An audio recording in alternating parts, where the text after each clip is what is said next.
6 años que no te veía y qué bueno que estás con nosotros. Voy a presentar a nuestro ponente, el doctor Diego del Castillo. Es un investigador de la División de Energía de Fusión en el Laboratorio Nacional de Oak Ridge, en Tennessee. Él se graduó en física por la Universidad de Texas en Austin en 1994. Ya hace un buen rato, Diego.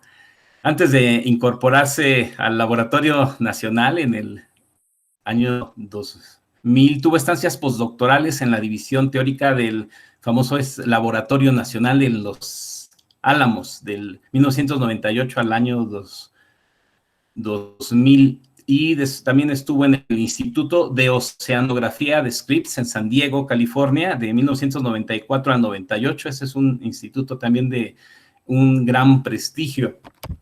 Sus intereses científicos cubren una amplia gama de tópicos en física de plasmas, dinámica no lineal, modelación matemática y el uso de las computadoras en la física.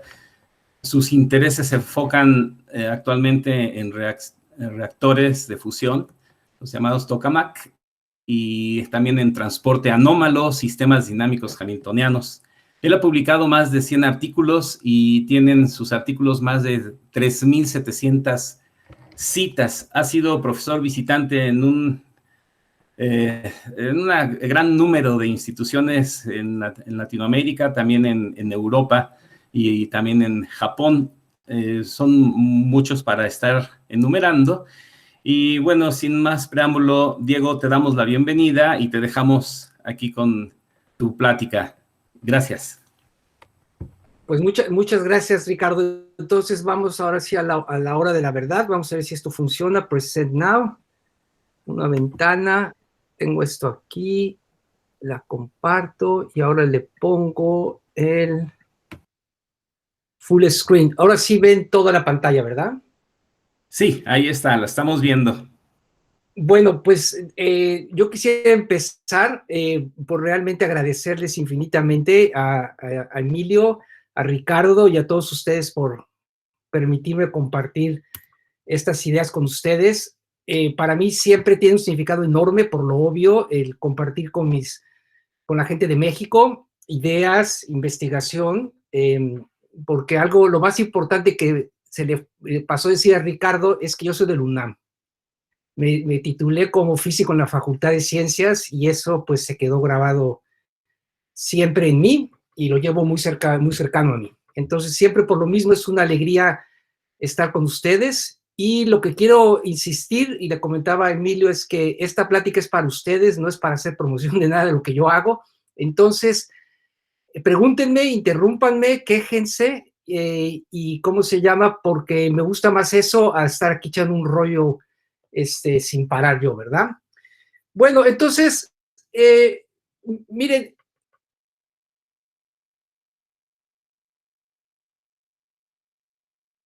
y que quiero compartir con ustedes es la siguiente. En lugar de elegir un tema específico, decir, bueno, algo, el último paper, los últimos 3, 4 papers que yo haya hecho, lo que sea, quise mejor hacer algo diferente y hacer algo mucho más amplio, ¿verdad? Entonces, eso tiene siempre riesgos y beneficios. Un riesgo que espero que no sea muy, muy doloroso es que, pues voy a hablar de muchas cosas. Es un poquito de una ensalada, entonces algunos temas se van a tocar de manera un poco superficial, algunas cosas sean totalmente extrañas para ustedes y digan, no tengo ni idea de qué dijo, qué quiso decir Diego. Pero el lado positivo de esto es que va a permitir dar una visión amplia de varios puntos que a lo mejor algunos de ellos resuenan con algo que a ustedes les gusta o les interesa. Y como en todas las charlas, mi objetivo no es que se queden con una idea técnica o otra, sino con un feeling, con un sentido, un espíritu de lo que yo quiero transmitir, que es básicamente que la física teórica y las matemáticas tienen un papel fundamental en muchos campos, ¿verdad? Es obvio, pero en especial en el problema muy técnico y hasta ingenieril de la fusión nuclear controlada. Entonces, lo que quiero hacer ahora aquí es que voy a tratar 3 temas dentro de los muchos que interesan del problema de fusión controlada. Entonces, esta cajita verde tiene los 3 temas que voy a tocar, ¿verdad? Cada uno de esos temas es vasto y requeriría solamente una charla, si no es un curso completo para explicar de qué va. Entonces, les pido paciencia de que voy a ser muy somero en la descripción de los 3 problemas de plasmas que me interesan. Uno es el problema de confinamiento magnético, otro es el problema de transporte no local, y otro es el problema de electrones de escape. No sé exactamente cómo traducir runaways, pero vamos a llamarles de escape y luego les voy a dar la definición más técnica. Y en la cajita azul de la derecha hay un conjunto de ideas y de temas de matemáticas aplicadas que a lo mejor los matemáticos que están en la audiencia dicen, pues yo sé algo de esto, pues entonces tal vez sea interesante ver que hay un nicho dentro de estas áreas un poco teóricas que tiene un impacto muy fuerte en cosas prácticas, ¿verdad? Y eso es la teoría del caos, en particular la teoría del caos hamiltoniana, luego la estadística de Levy y en general el cálculo fraccionario, y lo último, que es algo que hemos estado haciendo recientemente, es cómo usar esta fórmula de Feynman-Cach para estudiar problemas de transporte, ¿verdad? Entonces, lo que digo es importante tener en cuenta que esto es una versión personal, ¿verdad? Entonces, es un corte a través de referencias que van desde, voy a mencionar papers del 93 hasta papers que hicimos, que están bajo sumisión actualmente, y es algo muy personal, ¿verdad? No pretendo hacer esta explicación de la unión de las matemáticas y la fusión en general. Bueno, entonces tengo que empezar con la fusión nuclear controlada, porque ese es por lo que me pagan. 1, 2, creo que es un problema interesantísimo. 3, creo que estamos ahorita en la época que podría llamarse de oro de la fusión, porque hay un empuje fuertísimo en el mundo para que esto realmente funcione, y ahora sí en el corto plazo, ¿verdad? Entonces, me disculpo ante los expertos en la audiencia que saben tanto o más que yo de este tema, pero para poner a todos en el mismo plano, déjenme explicar someramente de qué se trata. Entonces, la fusión nuclear controlada tiene que ver con la energía nuclear. Y como ustedes saben, la energía nuclear puede desatarse a través de los procesos de fisión, que es la ruptura de núcleos pesados, o por el proceso inverso, que es el de fusión, que es la unión de núcleos ligeros. La fusión como tal tiene muchísimas ventajas comparada con la fisión, incluyendo, por ejemplo, que la energía, el yield, la producción energética es muchísimo más alta.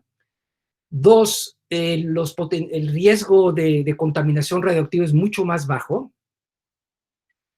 3, el problema de la proliferación de convertir fusión nuclear controlada en armamentos es mucho más complicada y difícil. Y entonces eso hace la fusión nuclear muy atractiva, pero al mismo tiempo lo hace un problema sumamente desafiante. Entonces, el ejemplo canónico de la fusión, como funcionaría un reactor comercial, es tomar núcleos de isótopos del hidrógeno, en este caso deuterio y tritium, hacerlos que se junten, y en el proceso se libera energía, que es lo que queremos, se liberan también neutrones y partículas alfas o núcleos de helio. Bueno, esto es más fácil de decir que de hacer, porque el proceso, esta caricatura se descubrió hace casi 80 años, 70 años, pero el problema es conseguir esto en un laboratorio o en una planta nuclear, lo que la gente llama muy románticamente tener un sol en la Tierra. El problema más importante es que para que la fusión ocurra tiene que levantar la temperatura del plasma, tiene que ser altísima, y entonces automáticamente el plasma se expande y entonces pierde confinamiento. La idea aquí es usar lo que se llama una botella magnética, que es confinar las partículas con campos magnéticos, porque ustedes saben, como la caricatura esta muestra, que con un campo magnético las partículas giran en las guías del campo magnético, y entonces si uno tuerce el campo magnético en una dona, es lo que se llama un tokamak, lo que ustedes ven aquí abajo, pues está el chance de que tenga una llamada botella magnética donde el plasma, este gas tan supercalentado, y cuando digo supercalentado estamos hablando de temperaturas mayores que la temperatura del Sol, entonces eso, el campo magnético lo va a atrapar. Bueno, entonces aquí, esto también se planteó hace 60 años, el concepto de tokamak fue planteado por los rusos hace más de 60 años, y la gente pensaba que estábamos ya en ese entonces a una década de los reactores nucleares comerciales. Pero el problema fundamental aquí es lo siguiente: uno puede armar esta botella magnética que la configura a través de campos magnéticos instalados, pero la pregunta es si esta botella magnética es estable. Es decir, si se va a quedar así, porque estas cosas, circuitos naranjados que ustedes ven, son bobinas externas, y aparte el plasma, como ustedes saben, las ecuaciones de Maxwell, ley de Ampere, etcétera, al tener una corriente genera también un campo magnético autoconsistente. Y el arte es que esos campos autoconsistentes y externos se mantengan en una superficie toroidal que la haga estable. Pero aquí es donde empezaron los problemas, porque la pregunta de si los campos magnéticos son robustos y estables es no. En general, no lo son. Y entonces, como les decía, en principio, estos campos magnéticos, estas donas, idealmente tienen que ser como muñecas rusas, ¿verdad? Todos encestados, de tal forma que uno esté dentro del otro. Y entonces uno puede visualizar eso en 3 dimensiones como la donita esta, o en un plano, lo que se llama una sección de Poincaré, que uno agarra el tokamak, la dona, y le pone un plano y ve cómo choca en ese plano y así visualiza las superficies magnéticas. Y entonces si quedan círculos concéntricos uno tiene buena suerte. El problema es que entonces ocurren inestabilidades magnetohidrodinámicas, entre otras cosas, y eso perturba las líneas de campo, y lo que uno ve realmente es que en lugar de que estas líneas de campo hagan una foliación de un toro, pues como que se dispersan, y en las famosas secciones de Poincaré muestran en lugar de circulitos bonitos, muchos puntitos. Desde el punto de vista práctico, eso quiere decir que el plasma lo vas a calentar y el calor se va a ir a la pared y la máquina se va a apagar. Y pues no te va a funcionar el reactor, ¿no? Entonces, el problema primero que uno quiere estudiar es cómo es que estas superficies magnéticas se destruyen, ¿verdad? Y aquí es donde aparece la primera analogía con problemas de matemáticos, porque tal vez haya estudiantes, investigadores que digan, bueno, pues sí, eso de la fusión, pero es muy ingeniería y tal y cual, a mí me gustan los sistemas dinámicos, la mecánica hamiltoniana, y a quien no, que sea un matemático, un físico, no le gusta la dinámica hamiltoniana, ¿verdad?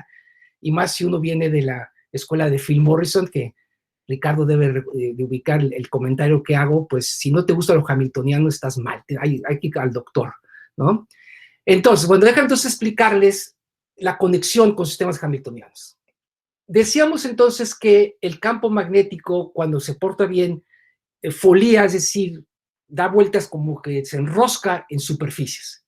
Entonces uno puede empezar a decir, bueno, si yo tengo un campo magnético aquí como B mayúscula, que es un vector en 3 dimensiones, uno puede integrar las órbitas del campo magnético, ¿no? Entonces, para hacer la discusión sencilla, voy a suponer ahora que mi tokamak, que en realidad es una dona, es un cilindro, es decir, lo rompo y lo paro, y luego doblemente, y luego periódico. Eso es nada más para visualizar y por razones pedagógicas, porque todo lo que digo se aplica también en la geometría toroidal. Bueno, cuando uno adopta la geometría del cilindro periódico, las ecuaciones de movimiento tienen que decirme cómo se mueve el radio en coordenadas cilíndricas, el ángulo y la posición z. Bueno, resulta que las primeras ecuaciones que tengo simplemente las ecuaciones del campo vectorial. Pero si el campo vectorial es libre de divergencia, que lo sabemos porque es una de las ecuaciones de Maxwell, no hay monopolos magnéticos, ocurre que este sistema dinámico en realidad es un sistema hamiltoniano. Y ustedes se pueden acordar que los hamiltonianos tienen esta propiedad simpléctica que preservan el área. Y eso se hereda de la condición de divergencia. Entonces, el hecho de que uno no tenga monopolos magnéticos quiere decir que el sistema dinámico tiene que ser simpléctico. Y entonces aquí aparecen a haber conexiones muy bonitas entre la física de las ecuaciones de Maxwell y las matemáticas pesadillas de los sistemas hamiltonianos, ¿verdad? Entonces, una vez que uno entiende esta analogía, dice, bueno, a ver, ahora vamos a ver la caja de herramientas, el toolbox de los sistemas hamiltonianos, a ver qué tanto podemos aprender, ¿verdad? Y entonces, aquí nos regresamos al creador de todo, Poincaré, ¿verdad? Bueno, lo que no lo hizo Rayleigh, lo hizo Poincaré. Y bueno, entonces, como ustedes saben, el problema de los 3 cuerpos fue a través del cual Poincaré descubrió el caos hamiltoniano. Y tiene una historia muy romántica, muy interesante, porque Poincaré solicitó, había un premio que se estaba dando para resolver este problema. Poincaré quería haberlo resuelto y en realidad no lo había resuelto nada. Pero en el camino se dio cuenta que había descubierto algo más importante, que es lo que llamamos ahora el caos determinista. Bueno, entonces, el punto es que no todos los sistemas hamiltonianos se pueden integrar. Y por lo que digo integrar es que uno puede escribir las ecuaciones, pero no puede escribir las soluciones con funciones analíticas, en casos generales. El caso más elemental, que se llama el caso integrable, es cuando tiene uno, por ejemplo, un sistema hamiltoniano con 2 grados, 1 grado de libertad, y una de las variables es ignorables. Entonces, por ejemplo, si tu hamiltoniano, en este caso psi, describe la parte radial del tokamak, nada más depende del radio, entonces todas tus órbitas se describen como rotaciones en el plano, ¿no? Entonces, ¿se acuerdan que teníamos aquí esa sección de Poincaré, ¿no? Entonces lo que ocurre es que tu campo da vueltas en el plano se llama el plano poloidal, y todo el mundo está contento, todo el mundo está bien. Ese es el caso de las muñecas rusas, integrable y todo el mundo está contento. Bueno, entonces hablábamos que en el problema de plasmas hay perturbaciones magnéticas que tal vez van a perturbar este estado de círculos concéntricos. Y eso conecta con lo que Poincaré llamaba el teorema fundamental de la mecánica, que es que si yo empiezo un sistema hamiltoniano y lo perturbo, ¿qué le pasa al sistema perturbado? ¿Puedo crear una teoría de perturbaciones convergente y analítica que me dé toda la solución? ¿O puede ocurrir que esta teoría de perturbaciones diverja y nunca nos lleva a ningún lado? Bueno, es una larga historia en todo esto, pero tal vez la corona, lo que coronó toda esta línea de investigación es el famoso teorema Kamm, que dice que si la perturbación epsilon es pequeña, entonces la mayor parte de tus círculos aguantan, por así decirlo, pero otros se rompen. Y lo más fascinante es que cuáles aguantan y cuáles se rompen tiene que ver cómo rota la solución integrable en el círculo, ¿no? Es decir, si nos regresamos a poner el campo magnético, en el caso integrable, cada órbita que se espiralea en el toro rota en el plano, ¿verdad? Entonces uno puede calcular la rotación de eso y asignar lo que se llama un número de rotación. Y decir si el número de rotación es un número racional o es un número irracional.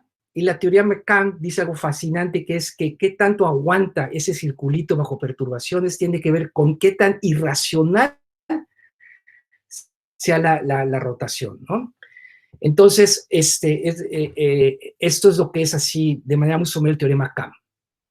Y entonces esto llevó a John Green, en el año 79, John Green es uno de los héroes de la fusión nuclear teórica, y en 1979 él trabajó también mucho con Kruskal y hicieron cosas interesantísimas de solitones, MHD, bueno, es toda una institución. Él propuso el famoso teorema de residuo, a partir del cual, usando técnicas estas, se podía predecir qué le pasaba al campo magnético. Pero entonces la pregunta es, ¿y eso es todo? Es decir, el teorema Kamm, ¿ya con eso resolvimos todo el problema? Y la respuesta es no. ¿Por qué? Pues porque cuando uno es físico, ve teoremas matemáticos y dice, oye, pero pues, los teoremas matemáticos tienen hipótesis, ¿no? Yo raramente entiendo pruebas de los teoremas, pero sí me fijo mucho en las hipótesis, porque ahí es donde te dice dónde está el límite del teorema, que siempre es válido, pero dónde está el límite de aplicabilidad. Entonces, el teorema Kamm tiene una condición muy importante que se llama condición de no degeneración, que dice que tú puedes estudiar perturbaciones integrables, pero tienen que cumplir esta condición. Y esta condición, cuando uno hace hamiltonianos de la forma energía cinética más potencial, siempre ocurre. Por eso quiere decir que la energía cinética es P cuadrada entre 2m, ¿no? Eso siempre es. Pero la pregunta pero ya vimos que los campos magnéticos nos conducen a hamiltonianos complicados, que no son de la forma P cuadrada más B. Son cosas raras, que tienen que ver con el campo magnético.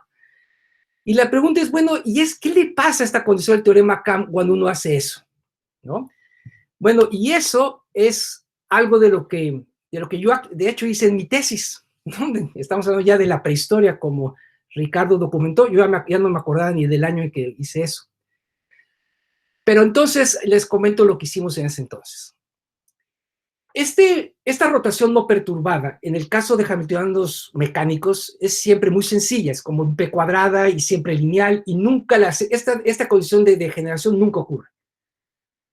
Pero cuando me voy a campos magnéticos, esta rotación depende de una propiedad magnética que es el factor de seguridad, el safety factor, ¿no? Que se cuantifica con esta función que se llama QDR. Entonces, si ustedes le hablan a alguien que construya máquinas de fusión y quieren parecer enterados, dígale cuál es el safety factor, es decir, cuál es el factor Q de tu máquina, porque eso depende mucho. Entonces, pero este factor Q se puede cambiar. Y lo que ocurre es que hay factores Q para los cuales la derivada se puede anular. Y cuando esto ocurre, lo que sucede es que cuando uno se va con esta historia de la conexión con campos magnéticos, el teorema Kamm no se puede aplicar. ¿Verdad? Entonces, esto es algo que nos llamó mucho la atención. Dijimos, pues qué interesante, ¿no? Porque debe ser un campo magnético que no cumple esta condición. Estamos en un problema de caos hamiltoniano fuera de la teoría Kamm.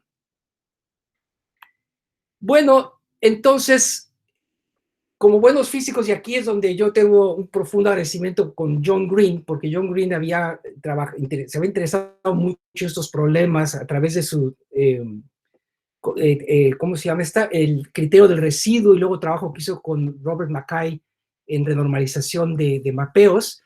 A él le había interesado este problema, y entonces lo que hicimos fue escribir este mapping, ¿no? Y ahora sí estoy haciendo un fast forward a mapeos en 2 dimensiones para aquellos que les gustan los sistemas dinámicos. Entonces, si ustedes ven la ecuación que yo tengo aquí abajo, y esta cosa que aquí está cuadrática la ponen lineal, ¿no? Pues nada más que es psi n más 1 sin el cuadrado, tiene el famoso mapeo estándar, que es el que inventaron Chirikov y Taylor para estudiar caos hamiltoniano, pero que se aplica muy bien cuando el Hamiltoniano no es degenerado. Ahora, el modelo más sencillo de cuando hay degeneración ocurre cuando uno le pone aquí un cuadrado. Ya con eso uno tiene un problema degenerado de caos hamiltoniano para el cual el teorema K no se puede aplicar, ¿verdad? Y entonces esto fue lo que nosotros publicamos y presentamos como un caso paradigmático para ver qué le pasa a estos problemas de plasmas que tienen esos factores Q que son reales e importantes, pero cuando vamos a la analogía de sistemas dinámicos ya no funciona. No funciona el teorema K. Y entonces la pregunta es, ¿qué pasa aquí? O sea, bueno, que ya, si yo no me interesa y hago simulaciones numéricas, ¿qué es lo que me está pasando? Bueno, entonces aquí en el primer recuadro de arriba, lo que ustedes ven es este famoso factor Q, que es una línea recta. Entonces, esta línea R, ustedes tienen que verla que me paro en el tokamak, en la resolución transversal, el R igual a 0, que se llama el eje magnético, y me voy alejando del eje magnético hasta el borde del tokamak. Y a cada punto entre que voy del eje magnético al borde, evalúo cómo rota el campo magnético.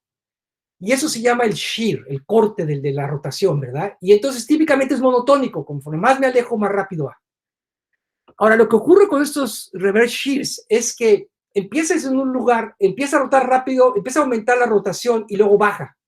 Es decir, hay un punto en el que el shear se hace 0, ¿no? El problema de arriba es el problema para... Entonces, ¿qué pasa con el problema de arriba? Ahora voy yo y perturbo el campo magnético, le pongo un modo de magnetohidrodinámico. Eso me crea lo que se llama un tearing mode o una isla magnética. Y si le pongo más, pues me crea el famoso caos hamiltoniano, ¿verdad? El de Chirikov, que se conocía mucho. Cuando uno tiene esta línea no monotónica, lo que nosotros nos dimos cuenta era que con un modo magnético, lo que puede ocurrir son resonancias dobles en las perturbaciones magnetohidrodinámicas. Y entonces en lugar de una islita te aparecen 2 islas, y aquí entonces viene un problema interesantísimo de reconexiones, cambios de topología, pero lo interesante es que cuando entonces uno le pone más perturbaciones, el caos se ve muy raro, porque aparecen estas curvas súper resilientes, súper aguantadoras, diríamos en buen castellano, y que nos dicen que no, que tú puedes aumentar mucho la perturbación, pero que aquí tienes una barrera muy robusta, ¿verdad? Y entonces una de las cosas que encontramos numéricamente fue que sí, el teorema K no puede aplicarse en este caso, pero si no existen cambios topológicos y nuevas reconexiones de separatrices, lo que sí ocurre es que tienes una robustez enorme, ¿no? Y luego lo que hicimos fue, pues, estudiar mucho renormalización, tal y cual, y entonces, por ejemplo, este es el caso de esta última curva magnética que aguanta muy bien porque está en el punto donde el hamiltoniano se hace degenerado, y entonces esta curva de hecho es un fractal, y aquí este es un fractal que uno agarra este cuadrito chiquito y lo expande y te queda el mismo. Entonces esto uno recupera todo lo que se había hecho de renormalización de caos hamiltoniano, pero con un nuevo giro. Y ese nuevo giro es que entonces se crea una clase de universalidad nueva que tiene que ver con hamiltonianos que vienen no degenerados.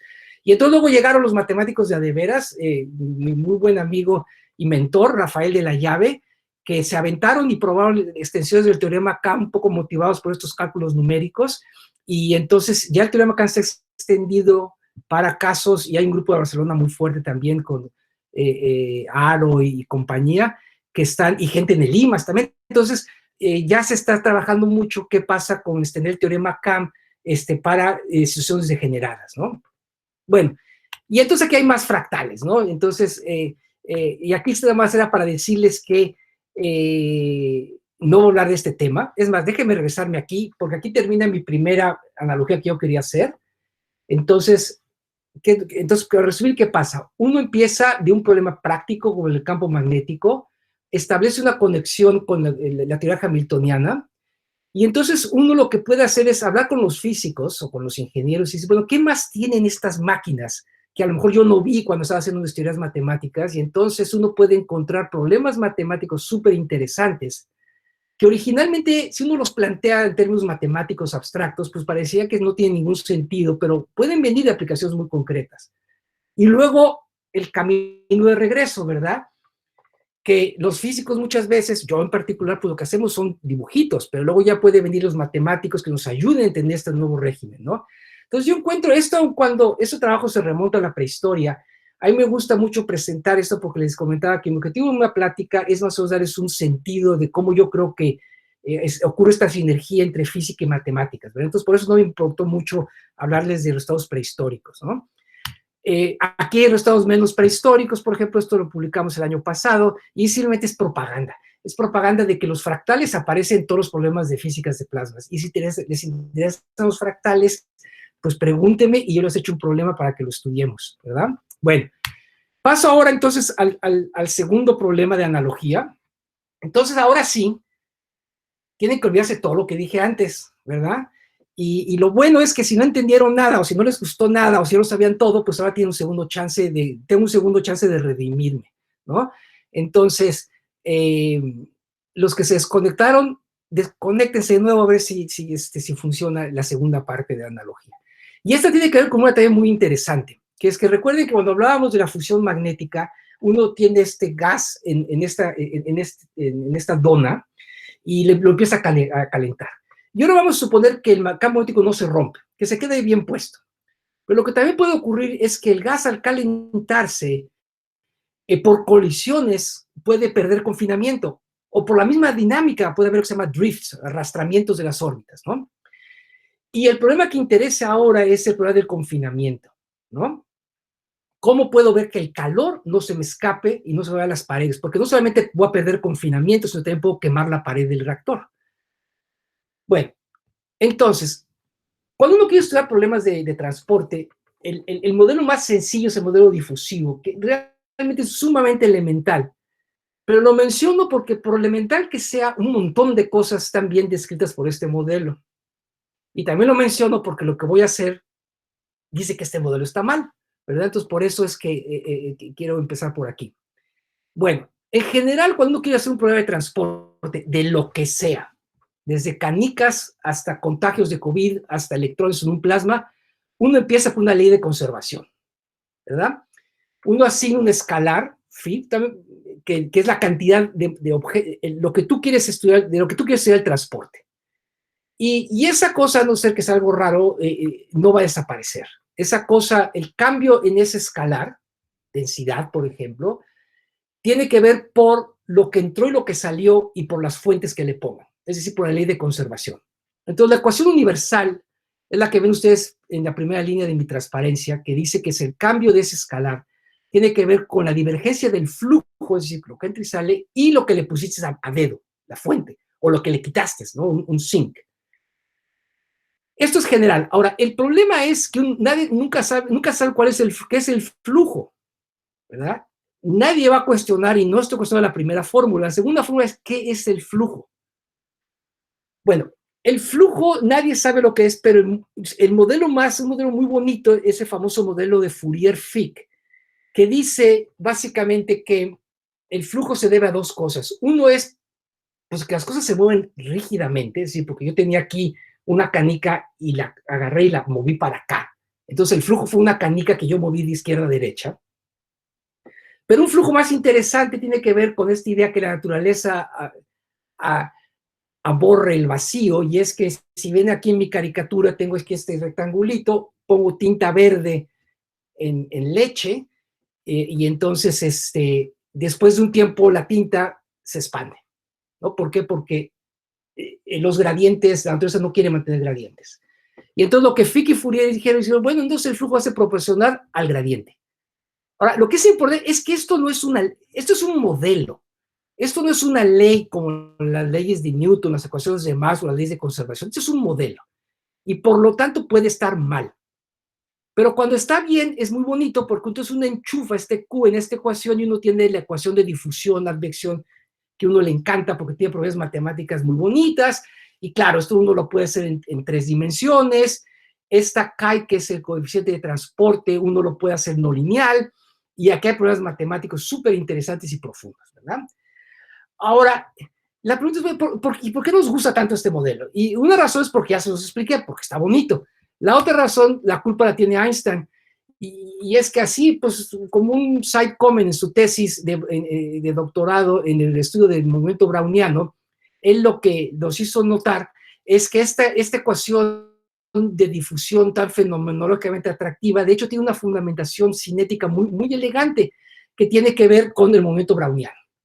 Entonces, el movimiento browniano, y me disculpo para los expertos en la audiencia, es si yo tengo aquí una línea negra, que es mi campo donde se mueven las canicas, y tengo una canica roja, y la canica roja la hago brincar de un lugar a otro, y estos brincos son estocásticos, ¿no? Es decir, en cada iteración de mi proceso estocástico, el brinco es xi, y tengo una distribución de brincos que le llamo lambda, entonces tengo un proceso estocástico, y puedo posiblemente modelarlo numéricamente o estudiarlo matemáticamente. Entonces, el punto inicial es lo que uno puede cambiar, que es la ecuación maestra, es la ley de conservación, ¿verdad? Y esa dice que si yo hago una cajita aquí, este cuadrito con líneas punteadas, ¿no? Entonces, obviamente quiero ver cuántas canicas, cómo cambió el número de canicas ahí. Bueno, el número de canicas tuvo que ver con las que entraron, y las que entraron tuvieron que ver con la probabilidad de que haya una transición de X' a X multiplicado por la probabilidad de que tenga canicas en X'. Y la otra tiene que ver con lo que perdí, es decir, con cuántas canicas que están en la caja las saqué. Y esto tiene que ver con la probabilidad de que una canica en X se vaya a X', ¿no? Nadie cuestiona la ecuación maestra. La trampa que Einstein hizo fue decir, bueno, a ver, esta ecuación es exacta, pero es muy complicada porque necesito saber cuál es lambda. Imagínense cuál es la lambda. La lambda tiene que ver con procesos moleculares que nadie sabe qué está pasando. Pero lo que Einstein dijo, dice, bueno, esta lambda lo que pasa es que es muy raro tener brincos grandes, ¿verdad? Los brincos van a ser generalmente muy pequeñitos porque van a ser como que Brownian motions, como kicks que se llama. Entonces, si yo reescribo esta ecuación, el segundo término se puede integrar rápidamente, ¿verdad? Y da esto. Aquí no hice ninguna aproximación. Y aquí hicimos un cambio de variable, ¿verdad? Entonces, esta ecuación que tengo aquí es exacta todavía. Pero la lambda ahora, lo que hace dice, no, es que la lambda está, si la grafico, está muy cerca de cero, porque la mayoría de los brincos son pequeñitos. Entonces, eso quiere decir que la mayor parte de esta integral se contribuye con x' igual a 0, y puedo expandir en serie de Taylor la ecuación maestra, y entonces puedo truncar esto, lo que se llama de manera avanzada la expansión de Kramers-Moyal, en Fokker-Plan, etcétera. Pero si me quedo a segundo orden y luego integro, tengo la ecuación de advección-difusión, con la maravilla de que ahora esta D, que en Fick y Fourier en un coeficiente de transporte fenomenológico, con Einstein tiene una conexión microscópica, que es realmente lo que luego le hizo ganar a Perry el premio Nobel, que podía medir propiedades microscópicas haciendo experimentos macroscópicos, ¿no? Todo el mundo está contento aquí, pero aquí hay una trampa, que es la localización. ¿Qué pasa si esto no se puede hacer? ¿Qué pasa si esta lambda da brincos grandes? Bueno, y la pregunta es, ¿esos brincos grandes existen? Bueno, la respuesta es que sí, porque la razón por la cual la fusión nuclear no se ha conseguido es que todo lo malo ocurre cuando uno quiere modelar, o lo bueno si uno quiere tener chamba. Entonces, por ejemplo, les voy a dar un ejemplo que a nosotros nos entretuvo mucho, y eso también es un poquito de prehistoria, 2004, 2005, y es lo siguiente. Estos plasmas dichosos viven en estados turbulentos, para empezar, ¿no? Entonces, ahora, olvídense el campo magnético y tengan presente que aparte de campos magnéticos, tengo campos eléctricos en el plasma. Hay una cosa que se llama la turbulencia electrostática. El campo eléctrico, si yo meto una sonda, fluctúa, ¿no? Y hay códigos numéricos muy avanzados que me dicen, que me hablan de la turbulencia electrostática. Bueno, la turbulencia electrostática es importante porque aun cuando el campo magnético es trivial, si un campo magnético es trivial pero tiene turbulencia electrostática, el problema se convierte en algo fascinante, se convierte en un problema de turbulencia muy parecido al del Navier-Stokes, ¿verdad? Y puedo comentarles luego en qué sentido es parecido. Pero, por ejemplo, en 2 dimensiones hay una analogía casi perfecta. Y entonces aquí hay otro punto de propaganda. Este problema, la turbulencia en plasmas, está ligadísima a turbulencia en hidrodinámica, ¿verdad? En caso de que haya fans de turbulencia en fluidos. Bueno, regresamos a plasmas. Lo que ocurre aquí es que estos plasmas son tan diabólicos que tienen cosas raras. Y menciono dos. La primera es que se crean estructuras coherentes, ¿no? Es como, estos plasmas son como la superficie de Júpiter, la atmósfera de Júpiter. Forman vórtices, ¿no? No es totalmente desordenado. Esta idea de la turbulencia isotrópica, homogénea, gaussiana, donde se aplica la condición de Kolmogorov, está nada más en la mente de Kolmogorov, ¿verdad? En realidad hay estructuras coherentes. Bueno, ¿qué le pasa a estructuras coherentes? Ahora, si yo voy y pongo un electrón en este medio turbulento, si nada más fuera verde, que fuera totalmente tipo Kolmogorov, se movería como un Brownian motion. Pero como tengo estas bolitas anaranjadas y azules, estas partículas pueden quedarse atrapadas en estos vórtices. Y eso es un bias, es un sesgo al Brownian motion. La otra cosa que ocurre es que esta turbulencia tiene procesos de relajamiento intermitentes que le llaman de manera muy pomposa las famosas avalanchas.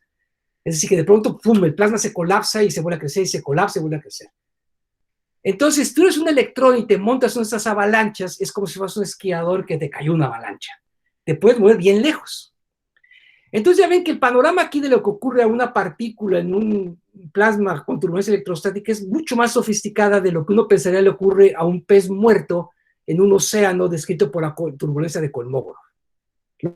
Lo que aquí ocurre es que el electrón o la partícula puede quedarse atrapada en vórtices, y aquí lo hago un cartoon de esta línea verde, o puede irse lejísimos de pronto, de un plumazo, ¿no? Bueno, uno puede hacer este cálculo numérico, y entonces lo que uno hace es lo siguiente, hace algo estadístico, y dice, bueno, voy a agarrar una función delta, es decir, agarro un anillo de partículas, las suelto ahí y veo cómo se expanden, cuál es el desplazamiento que uno hace, ¿no?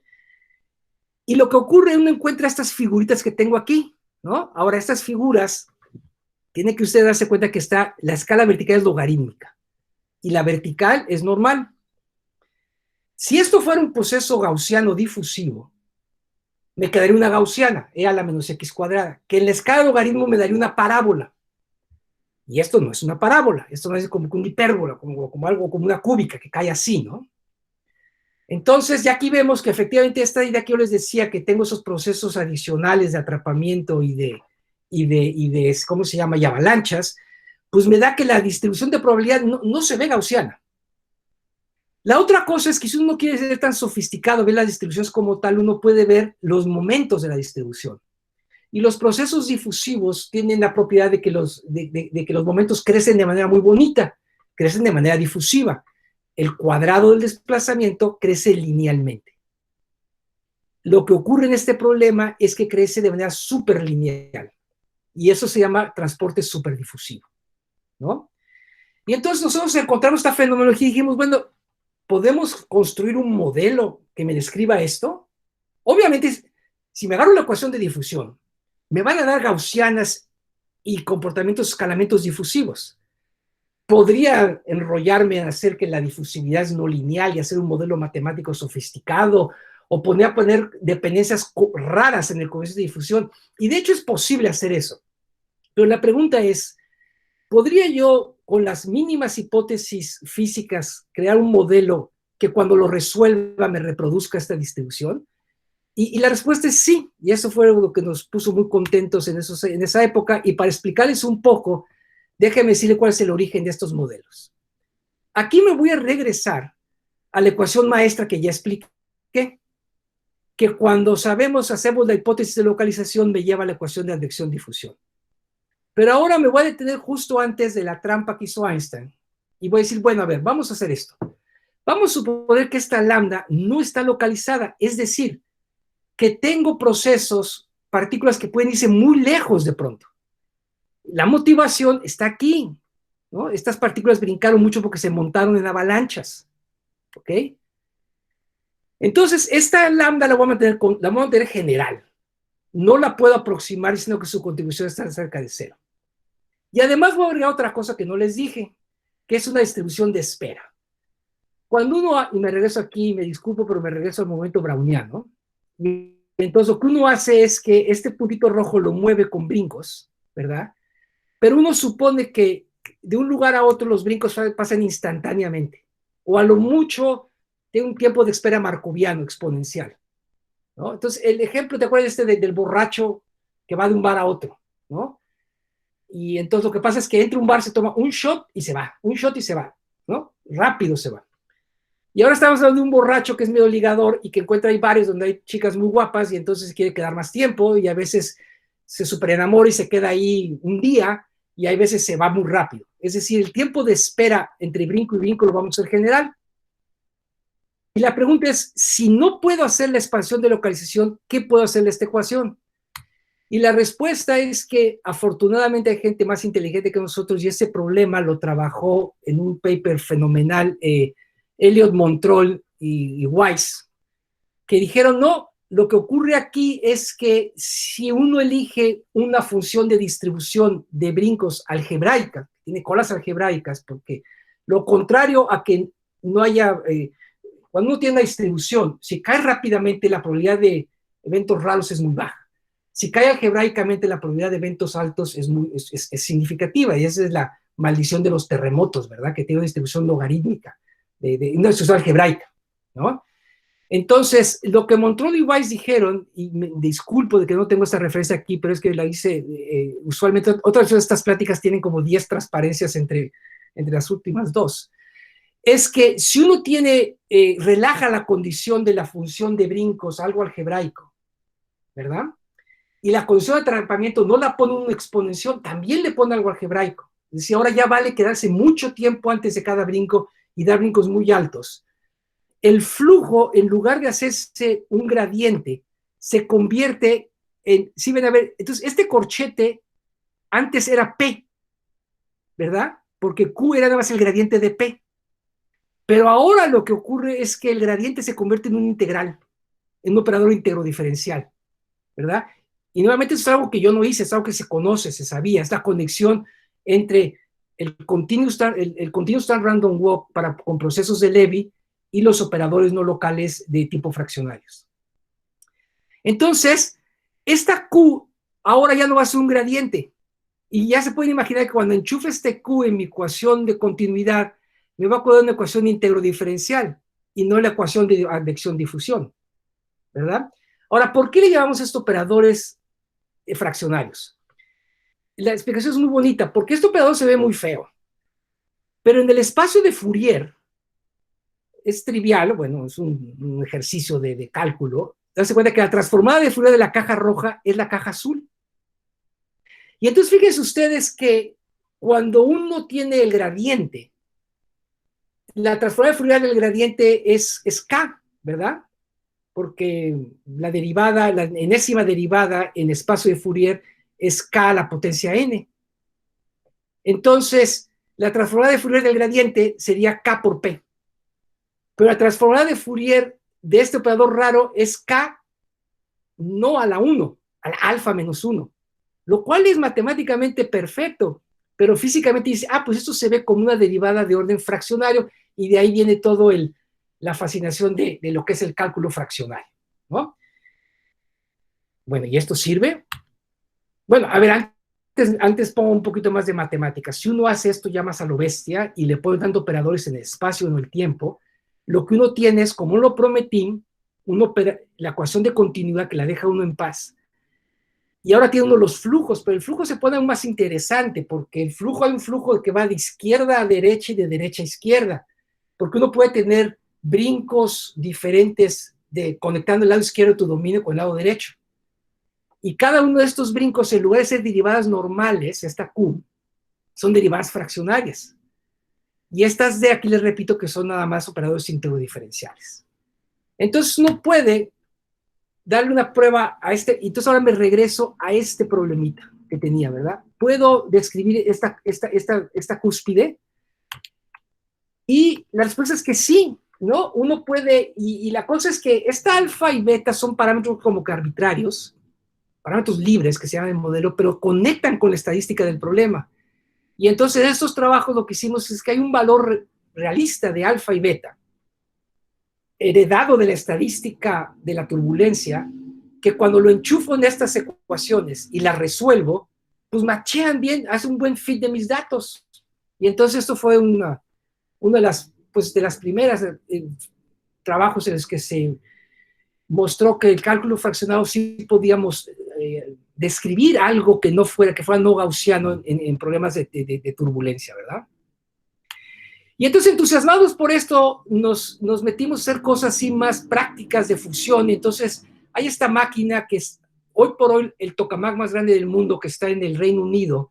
Es una cosa que antes del Brexit era un consorcio europeo, y ahora quién sabe qué sea, pero sigue siendo una máquina interesantísima y muy grande, que es el JET, se llama Joint European Torus.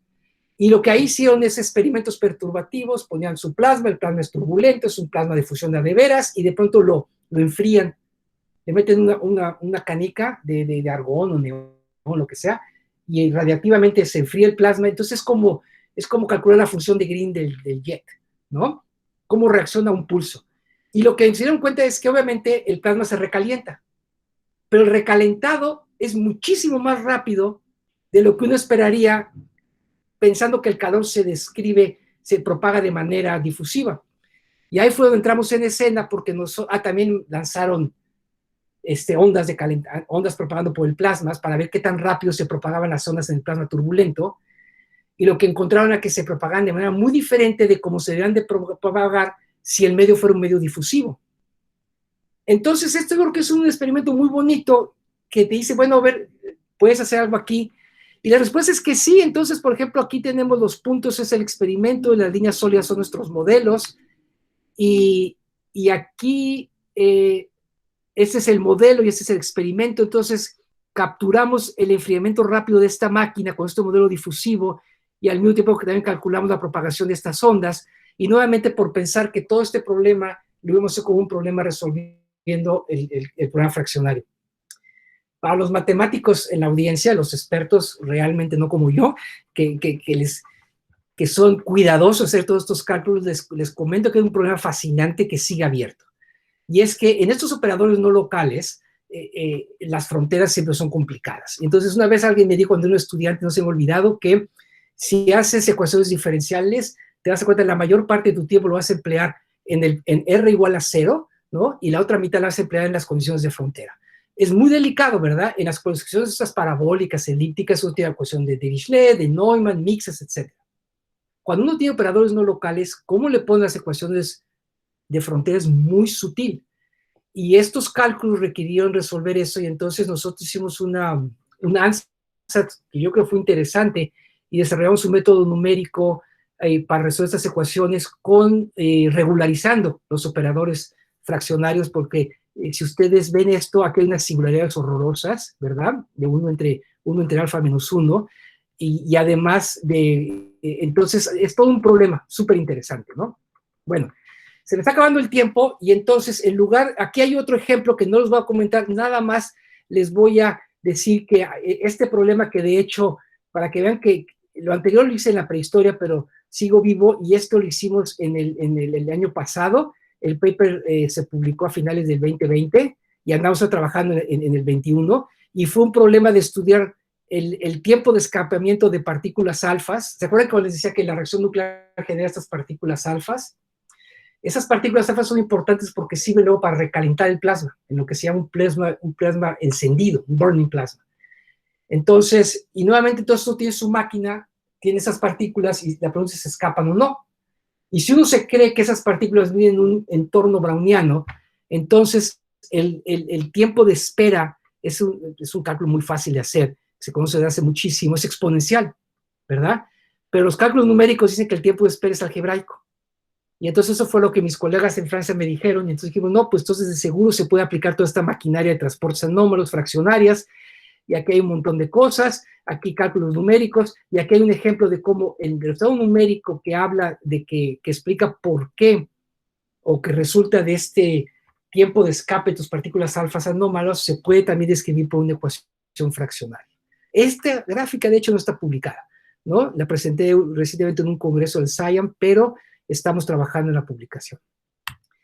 Y ahora, en 3 minutos, voy a hablar de algo que tomaría 3 horas, ¿verdad? Pero, pues como soy muy aborazado, lo voy a hacer, a no ser que el moderador me mande callar. Sí, Ricardo, hablo un poquito de esto de Feynman acá, para Sí, darles por un favor, 15. adelante. Sí, porque si quieren, le paro aquí y hablamos de lo que ya hablé. Pues, ¿qué tal si podemos, síguele, no creo que haya problema, pero si Bueno, alguien tiene una entonces, pregunta, que ponga su micrófono y que exacto. haga la Entonces, ¿qué es? pregunta. Les hago una versión resumida de esto, y si hay preguntas o hay alguien que le interesa en particular eso, pues pregunten de esto y hablamos más de esto, pero sí me voy a ir un poquito más rápido de la cuenta de esto, que curiosamente es un trabajo súper reciente. Bueno, publicamos el primer paper hace 3 años y ahora tenemos un paper bajo revisión que elabora más en esto. Bueno, entonces, y aquí yo creo que me gusta este ejemplo porque, por un lado, está esta famosa fórmula de Feynman-Cach, que obviamente todo lo que tiene Feynman, pues tiene un cierto encanto, ¿verdad? Si uno es físico, y de abstracto, de profundo y de sofisticado, y entonces lo conecta uno con algo que es súper práctico, que es eso de los runaways.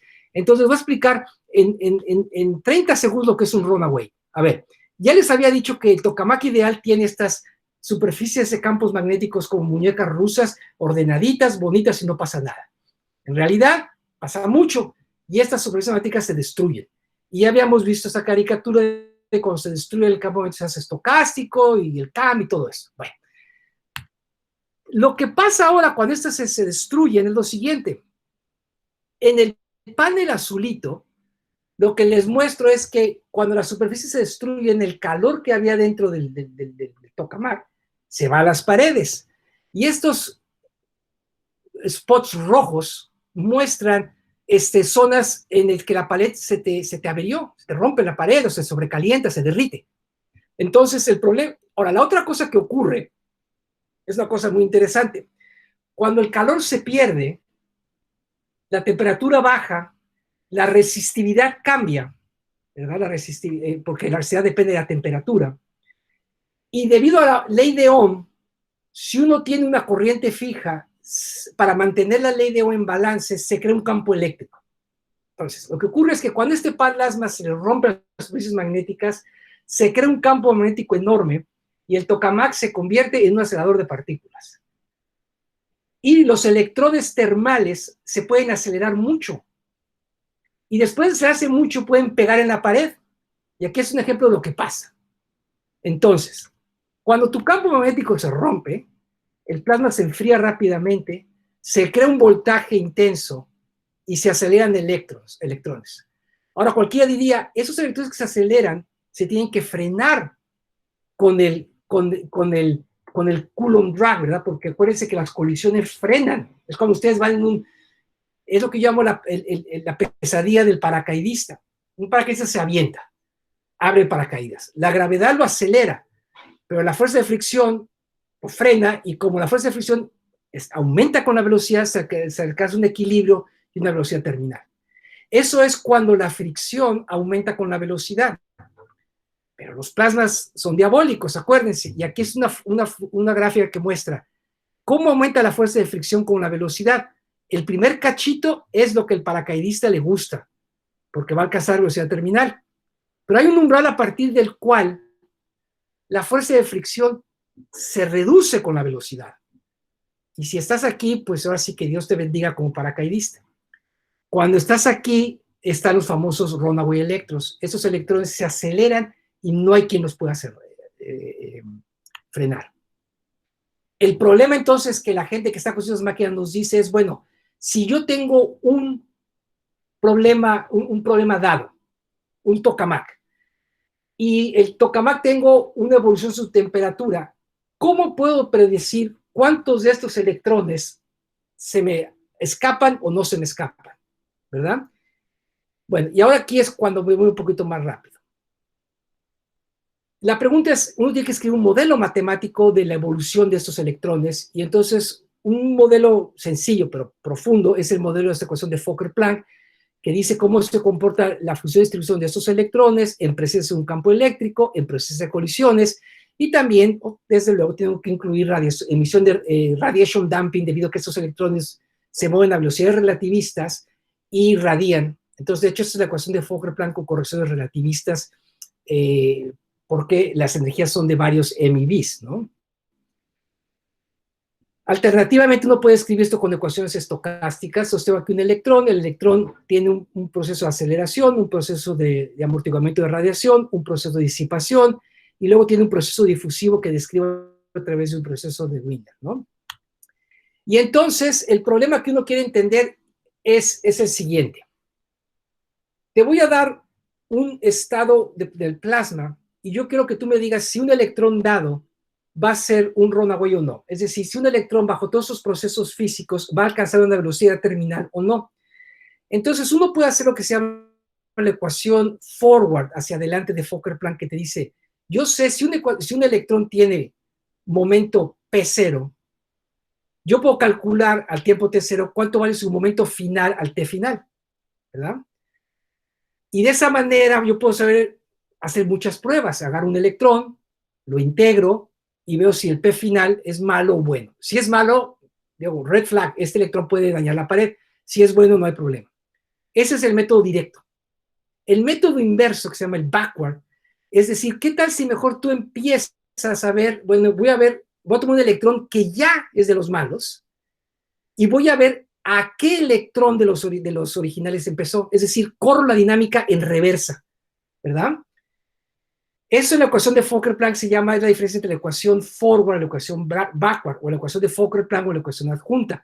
La ecuación forward me dice que si tengo la condición inicial, puedo saber cuál es la condición final. La backward es, si tengo el estado final, ¿cómo puedo saber el estado inicial? ¿Verdad? Los que les gustan las finanzas, por ejemplo, la ecuación de Black-Scholes es una ecuación backwards, muchos teoremas de probabilidad se hacen con la ecuación backward, y de hecho Kolmogorov primero escribió la ecuación backward, ¿verdad? En fin, entonces, espero que hayan entendido la diferencia entre el problema directo de los runaways, es saber si un runaway es o no, se va a acelerar o no, que es un cálculo muy desperdiciado, porque puede haber muchas condiciones iniciales que no lleguen a ningún lado, ¿verdad? Entonces estoy perdiendo cómputo. En cambio, si yo empiezo de los que ya fueron, todos los cálculos que haga sirven, porque nada más va a decir cuál es el estado original del que ya sé que es malo. Entonces, eso quiere decir que estos problemas se tienen que hacer resolviendo la ecuación adjunta o backward de Fokker-Planck. Es decir, este problema terminal. Ahora bien, este problema, que en 2 dimensiones, pero nosotros tenemos que hacerlo en varias dimensiones, es súper difícil porque hay que resolver una PDE, ¿verdad? Ahora bien, no queremos hacer eso, pero entonces aquí es donde viene Feynman al rescate. Esta es la cosa, pero déjame explicarle lo que la ecuación de Feynman-Kac dice en el caso más sencillo, absolutamente trivial, ¿verdad?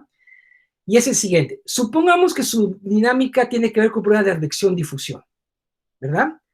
Entonces yo puedo, por ejemplo, agarrar a T igual a hacer una condición inicial, una función delta, y resolver la advección-difusión hacia adelante. ¿Qué va a pasar? Se va a ensanchar por difusión y se va a mover, ¿verdad? Ahora, supongamos que por alguna razón les digo, no, yo lo que sé es dónde acabó. Yo sé que acabó aquí la distribución. Y quiero saber cómo debió haber empezado la distribución para que hubiera acabado ya. Sí que hacer el problema de regreso. Eso quiere decir que tengo que resolver la ecuación adjunta o de backward. La ecuación que tengo aquí es la ecuación backward, la ecuación adjunta de advección-difusión. Si fuera la directa, tendría la A dentro de la derivada y aquí habría un signo menos. ¿Ok? Bueno, ustedes pueden resolver esta ecuación parcial, si les gustan las ecuaciones parciales, pero si prefieren hacerla a la Feynman, la idea que es una idea fenomenal es la siguiente. A ver, tú tenías tu condición final y lo que querías saber es cuál es la probabilidad de que un punto, de que a t igual a t minúscula hubiera partículas en X. Entonces la probabilidad de que haya partículas tiene que ver con que tú lances aquí partículas de prueba, ¿no? Y entonces lo que tienes es sumar sobre todos esos posibles paths. Y la probabilidad acá tiene que ver con que tú agarras esta partícula, veas cuál es la probabilidad aquí, agarras la morada y veas cuál es la probabilidad que llegó, y luego sumes al final eso, y cuando sumas sobre todas las trayectorias te da la respuesta aquí, ¿no? Entonces, ese es en caricaturas mi asesinato de la fórmula de Feynman-Kac, porque se me está acabando el tiempo de manera rotunda, y entonces lo que hicimos nosotros es, el problema de los runaways lo formulamos usando la fórmula de Feynman-Kac, y entonces, en lugar de integrar la ecuación de Fokker-Planck, resolvimos la ecuación de Feynman-Kac para el problema de plasmas. Y yo diría, chivas, eso suena difícil, suena raro. En realidad no, Y dirás, bueno, pues sí, típico, ¿no? Me hiciste un método fancy, pero pues está, primero que no se entiende, y segundo, igual el cálculo numérico es monstruoso. Bueno, aunque no lo entiendan, la realidad es que el cálculo es muy elemental y muy fácil, porque, por ejemplo, esta ecuación, que es una ecuación recursiva, me resuelve el problema. Fíjense lo que es. Yo quiero saber P, lo que sé es la probabilidad al tiempo final. Y entonces lo que voy es, en cada step me voy regresando. Entonces, si conozco n menos más 1, saco n. Si conozco n, saco n menos 1. Y así es como me voy del final al principio a resolver todo el problema que me interesaba de plasmas. ¿Okay? Ahora, cada pasito se reduce a esta cuadratura. Y la razón por la cual la cuadratura ven la gaussiana es porque tengo un proceso de Wiener, que para tiempos cortos se puede aproximar como el propagador gaussiano. A lo mejor no se entendió nada de lo que dije, pero créanme que es un método muy poderoso y por lo menos quiero que la gente curiosa vea el paper o me pregunte cuando acabe. Acabo con unas figuritas que es, por ejemplo, entonces, por ejemplo, dices, bueno, aquí ya no entendí nada, dame la respuesta. Ok, entonces, la respuesta te la doy yo, en el caso más sencillo, en cuadritos, ¿no? Entonces, el primer cuadrito es un espacio fácil, ¿no? Olvídense de todo y nada más vean el primer cuadrito, de arriba a la izquierda. En el eje X tengo una cosa que se llama el pitch angle y en el eje Y el momento. El momento es muy fácil, todo el mundo lo entiende, es el momento relativista, es la energía de la partícula. Cuando P es alto, el electrón es peligroso, cuando es bajo no le hace. Ahora, estos electrones viven en campos magnéticos y si el campo magnético va así, el electrón puede ir en la dirección del campo magnético o así, o perpendicular. Eso es el pitch. Cuando el pitch vale 0, es colineal y así va a cambiar. Ahora bien, ya saben las coordenadas. Si ustedes me dan un electrón, les tengo que decir, bueno, ¿qué energía tiene y en qué dirección se mueve? Y me voy al diagramita este. Lo rojo son electrones peligrosos. Lo azul son electrones que no hay problema. Y entonces aquí me dice que, por ejemplo, también depende de qué tanto esperes, porque si nada más espero 0.2 en ciertas unidades, lo rojito quedó acá, pero si te esperas más, lo rojito invade. Y entonces es un método muy eficiente que me permite saber cuál es la probabilidad de que cualquier punto en el espacio fase se me haga peligroso, ¿no? Y entonces lo que tú haces es, tu espacio fase lo coloreas y le dices a los ingenieros, oye, mira, si tu máquina opera en la región roja, vas a tener estos electrones peligrosos. Ahora, lo bonito de esto es que entonces luego puedes cambiar la física. Les había dicho que este modelo, que me lo pasé rapidísimo, pero que tomaría explicarlo toda una plática, tiene un montón de física. Y esa física se la puedes cambiar a la fórmula de Feynman-Kac. No puedes decir, bueno, ¿qué pasa si los electrones radian menos? Al radiar menos, pierden menos energía y se hacen más peligrosos. O, por ejemplo, la diferencia entre en este estado y esto es que aquí los electrones perdieron poca radiación de sincrotrón, aquí perdieron mucha, y la radiación de sincrotrón ayuda a que no se hagan peligrosos, los controla. Ahora, ¿qué pasa si el campo eléctrico se aumentó?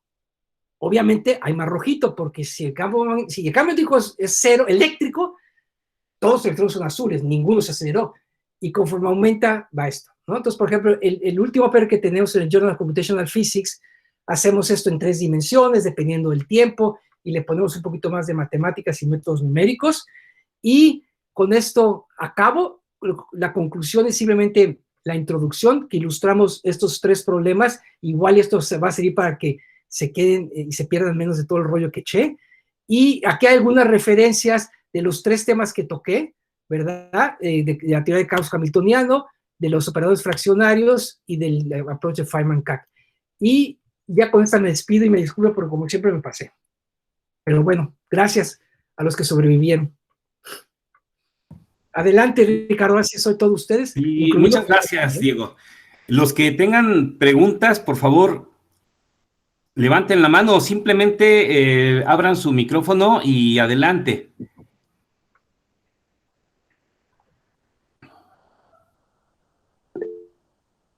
Ricardo Alberto, por favor, adelante, abre su micrófono y haga la pregunta, por favor. Bueno, me pareció muy interesante toda esta serie de métodos matemáticos. No oigo nada, ¿eh? Ricardo, perdón. Sí, a ver, aquí, ¿me escuchan ahora? Yo sí, Ricardo, claro que sí.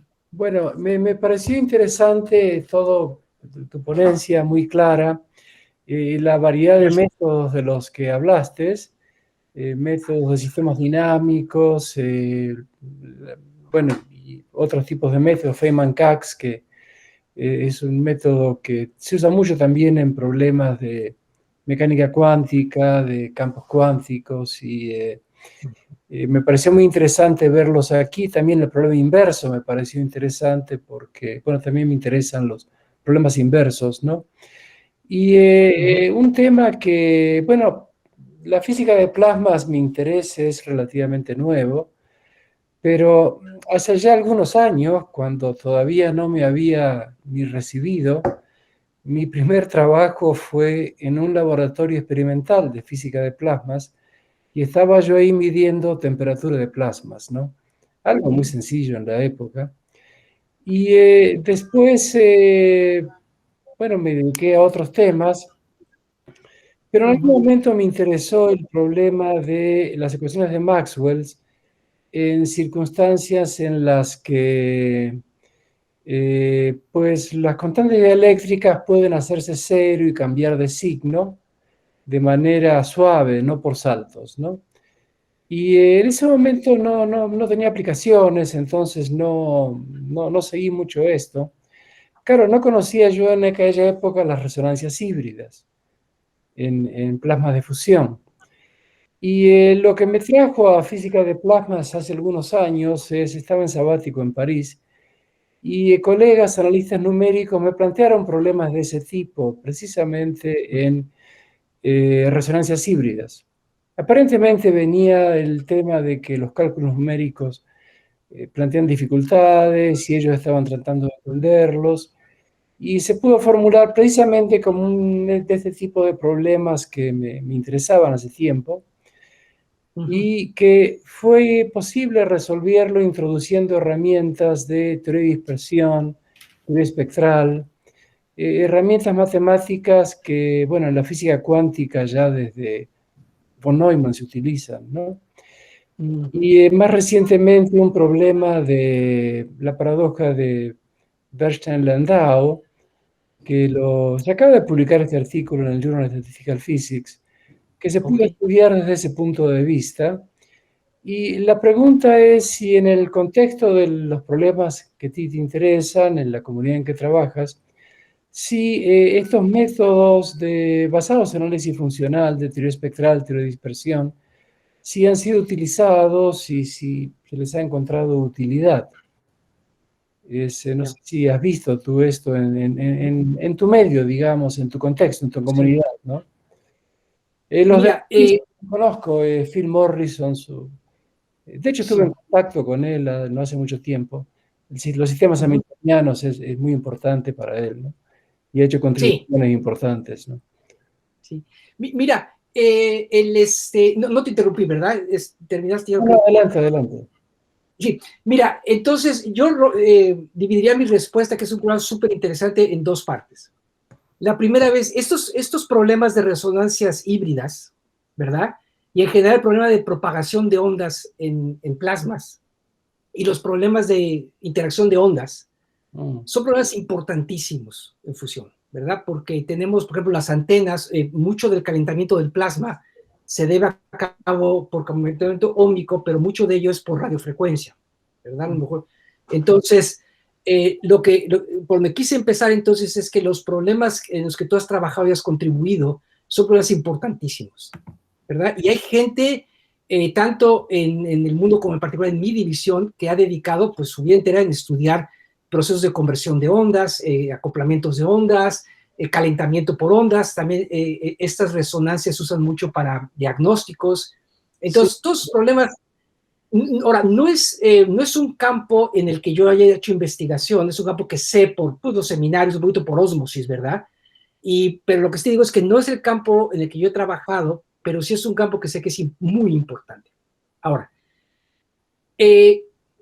me preguntas sobre técnicas avanzadas como las que tú trabajas, análisis funcional y matemática más pesada y métodos innovadores. No quiero pecar porque no conozco, no quiero un poquito de arrogancia porque no conozco el tema, pero yo estaría dado a pensar que no se ha hecho, Porque mira, no es por criticar a mis colegas de mi comunidad, pero yo creo que la matemática de la gente que trabaja en fusión 100%, no los híbridos como yo, como tú, sino gente que dice, bueno, yo hago fusión, no creo que se aventuren a hacer cosas muy elaboradas, muy avanzadas, porque hay una desconexión entre la comunidad de plasmas y la comunidad de matemáticas que poca gente cruza. Y es que la fusión nuclear se ve como algo sumamente técnico, pesado, lleno de terminología, lleno de detalles ingenieriles o físicos, y la matemática a veces suele ser muy difícil. Entonces, no hay mucho esa conexión. Yo me atrevería a pensar que todas estas herramientas que tú manejas deben tener un impacto enorme. Y no creo que se hayan explotado. Y sí creo, nada más así, tal vez por ser un poquito soñador, sí creo que tendría un gran impacto. Porque la tecnología que se usa matemática en fusión muchas veces es del siglo pasado. Es lo que la gente aprendió en la escuela. No se usa matemática de frontera porque cuesta mucho trabajo asimilarla en los códigos o en las teorías de física teórica de plasma, ¿verdad? Porque está la presión de echar a andar ITER, de hacer cálculos prácticos de rendimiento de reactores, etcétera, ¿verdad? Pero desde luego que sí, yo creo que, y me gustaría mucho, porque sí, sí oí hablar de lo que has trabajado tú, pero este es un incentivo para que, pues te voy a mandar un email, si no es que te pido de una vez que me lo mandes, tus trabajos. Sí, se los mando. Porque definitivamente, yo creo, vamos, es algo más de esta caja, que tú ya la hiciste y yo creo que hay mucho por hacer, ¿no? Y realmente yo agradezco infinitamente que los matemáticos como tú estén interesados en estos problemas, porque hace falta mucha ayuda. Mucha ayuda. Te voy a mandar los artículos. Mira, en particular este tema de las resonancias híbridas, bueno, hay métodos de teoría espectral, teoría de dispersión. Uno de ellos es el Limiting Absorption Principle, que la idea, es una idea muy vieja, que en realidad creo que es por 1912 más o menos, inclusive es anterior al estudio por Sommerfeld de la condición de radiación, que la idea básica es, bueno, que en un contexto de un medio, una propagación de ondas en un medio en el que hay absorción, si la absorción es muy pequeña, tú lo regularizas con la absorción y tomas el límite cuando la absorción tiende a cero. En el contexto de las resonancias híbridas, el rol es de la absorción, no es absorción, bueno, en cierta forma es la frecuencia de colisión. O sea, está la frecuencia de colisión de los electrones con los iones. Es muy pequeña. Entonces, cuando es cero, y uno va a los textos clásicos de plasmas, pues hay soluciones singulares, modelos implícitos y demás. Y para entenderlo, claro, para entenderlo a esto nos llevó a usar un mecanismo es un grupo de colegas de Francia, de París, con los que trabajó en esto, nos llevó a introducir ese parámetro de frecuencia de colisión como factor de regularización y tomar el límite cuando tiende a cero. Pero resultó ser, desde el punto de vista puramente matemático, de teoría de dispersión, de teoría espectral, interesantísimo, porque eso dio lugar a plantear el problema de Limiting Absorption Principle, que ya es más de un siglo que se estudia, en un contexto totalmente nuevo. ¿Por qué? Porque típicamente las soluciones son funciones regulares, funciones por lo menos integrables localmente. Y aquí las soluciones interesantes que calientan el plasma son funciones deltas o valores principales. O sea que sí encontramos que había en este contexto problemas matemáticos muy, muy interesantes, ¿no? Bueno, pues mándame y te voy a pedir que ahora que andamos en COVID, si en algún momento haces una presentación de estos temas, que me pongas al tanto, porque sí, voy a checar las referencias, pero sí, quiero estar más al tanto de este trabajo que se ve muy interesante. Te lo voy a mandar. Son dos trabajos. Uno apareció creo que ayer en el Journal of Statistics. Ah, mira. Acaba de salir. Recién salido del horno. Muy bien. en los trabajos decimos que pensamos que el uso de estos métodos es nuevo en física de plasmas, ¿no? Pero quizás es nuestra ignorancia, por eso te preguntaba, ¿no? O sea, para nosotros es nuevo, pero quizás para otros no, ¿no? Bueno, muchas gracias. Muy interesante tu ponencia, ¿eh? Gracias. Si alguien más tiene alguna pregunta, por favor, nada más abra su micrófono y adelante.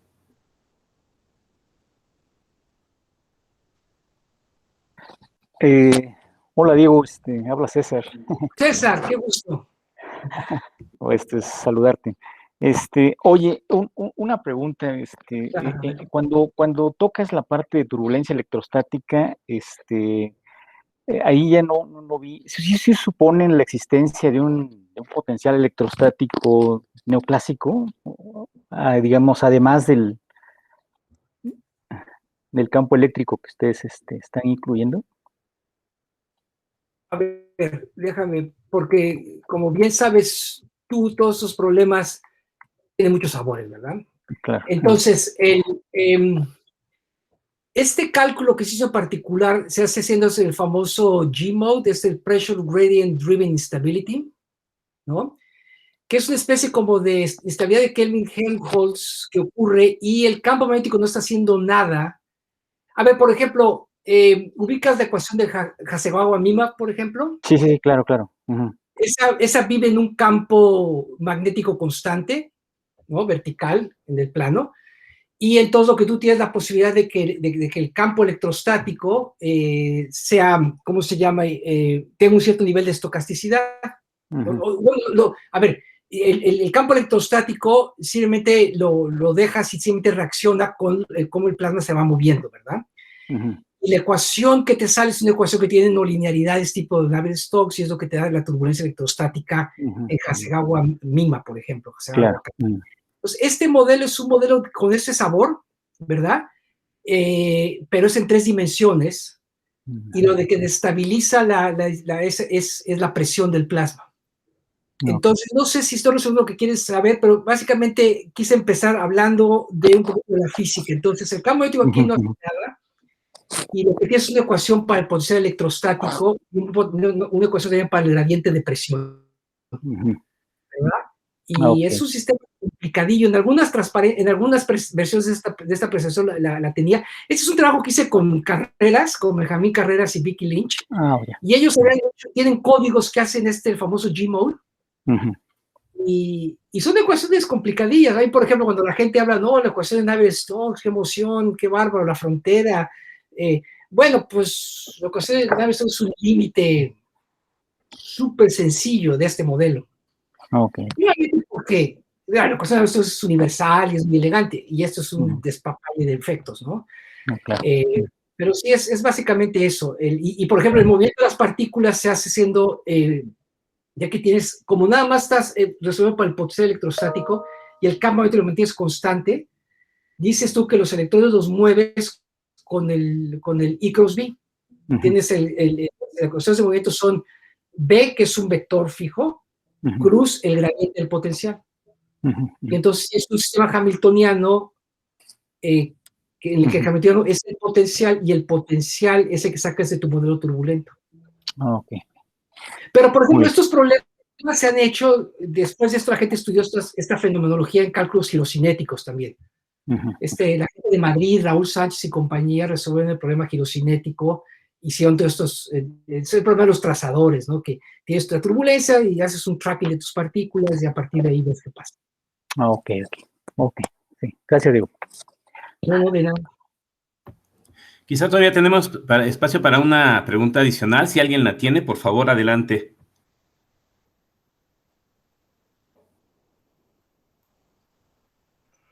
Bueno, parece que no, Diego.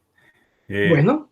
Muchas gracias por haber aceptado participar en el coloquio y te estaremos llamando en otra ocasión, por supuesto. Gracias a ustedes, verdaderamente. Presencial. Claro que sí. Muy interesante ponencia.